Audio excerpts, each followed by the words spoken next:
توی هر کدوم از این شکل ها ما 4 تا عدد میبینیم. یه عدد سمت چپ، یه عدد سمت راست، یه عدد پایین و یه عدد داخل شکل. کاری که من باید انجام بدم اینه که ببینم چه ارتباطی میتونه بین این 4 تا عدد وجود داشته باشه.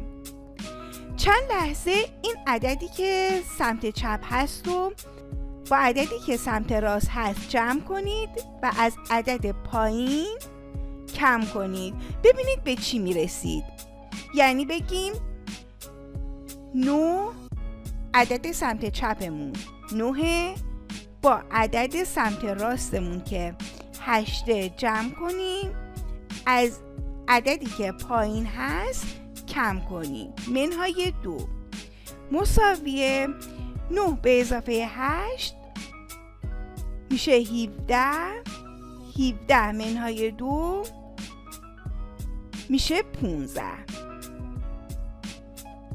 چند لحظه دقت کنم میبینم که جمع این 2 تا عدد وقتی از عدد پایین کم میشه، عددی که داخل مثلثه به دست میاد.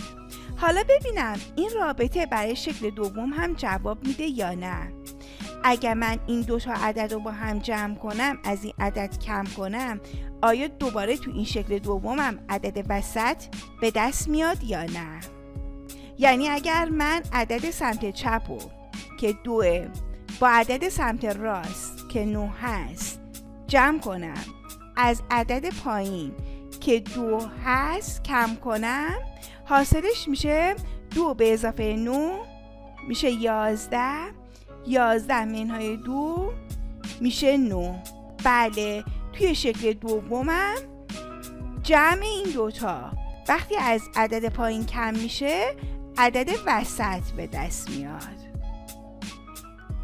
پس من میتونم نتیجه بگیرم که این رابطه برای این شکل سومم صدق میکنه. یعنی جمع این 2 تا وقتی از این عدد پایین کم بشه، عدد وسط میشه.